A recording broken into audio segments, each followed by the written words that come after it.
दिल्ली के उप मुख्यमंत्री मनीष सिसोदिया की ये होली जेल की सलाखों के पीछे गुजरेगी और फिलहाल उनको जो है दिल्ली की राउज एवेन्यू अदालत में जब पेश किया गया तो उनके लिए 3 दिन की सीबीआई हिरासत की मांग की गई थी और अदालत में जो जिरह हुई है उसके बाद में 2 दिन की सीबीआई हिरासत में भेजा गया मनीष सिसोदिया को। देखिए बीच वाली सीट पर मनीष सिसोदिया बैठे हुए हैं और एक बार फिर से सीबीआई मुख्यालय ले जाया जाएगा जहां पर उनसे अगले 2 दिनों तक पूछताछ की जाएगी। मनीष सिसोदिया को जब अदालत में पेश किया गया था तो उस दौरान जो सीबीआई के वकील थे उन्होंने कहा कि मनीष सिसोदिया जांच में सहयोग नहीं कर रहे हैं। मनीष सिसोदिया से जो सवाल पूछे जा रहे हैं उनका जवाब नहीं दिया जा रहा है।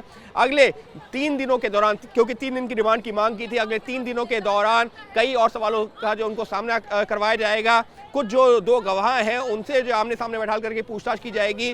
कुछ डॉक्यूमेंट्स है वो मिसिंग है, जो नहीं मिल रहे हैं, उनके बारे में पूछताछ की जाएगी। हालांकि जो मनीष सिसोदिया के वकील थे वो लगातार विरोध कर रहे थे। उनका ये कहना था कि यही बातें सीबीआई की तरफ से जब पहली बार 5 दिन की रिमांड दी गई थी उस दौरान भी जब कही गई थी और अभी भी वही कहा जा रहा है। तो इनकी जो इन दलीलों में दम नहीं है, रिमांड पर नहीं भेजा जाना चाहिए। इस सब के बीच में सीबीआई से कोर्ट ने पूछा कि पिछले 5 दिनों के दौरान आपने क्या किया, तो सीबीआई की तरफ से कहा गया कि मनीष सिसोदिया से पूछताछ तो की जा रही थी, लेकिन जिस दिन यहां पर कोर्ट से रिमांड मिली थी उसी के अगले दिन मनीष सिसोदिया के वकीलों ने सुप्रीम कोर्ट का दरवाजा खटखटा दिया था और इसके चलते एक दिन पूछताछ नहीं हो पाई और इसी वजह से अभी भी कुछ पूछताछ करनी बाकी है।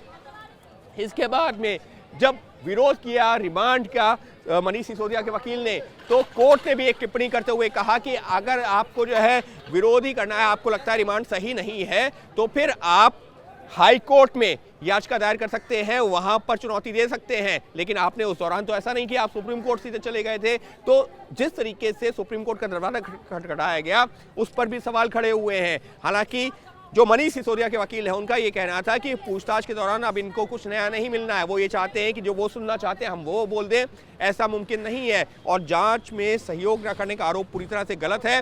और इतना ही नहीं, ये भी कहा मनीष सिसोदिया के वकील ने कि सिर्फ रिमांड इस वजह से नहीं दी जानी चाहिए क्योंकि सीबीआई ये कह रही है कि जांच में सहयोग नहीं कर रहे, जबकि हम तो जांच में सहयोग कर रहे हैं।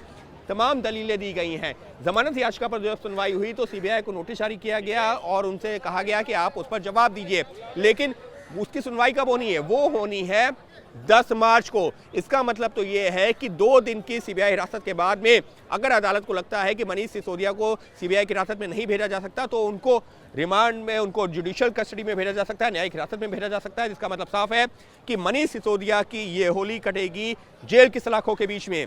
उसके बाद में जमानत मिलेगी या नहीं, उसको लेकर के अदालत में 10 मार्च को होगी अगली सुनवाई। सहयोगी कैमरा पर्सन मान के साथ अंकित गुप्ता, बीपी न्यूज़, दिल्ली।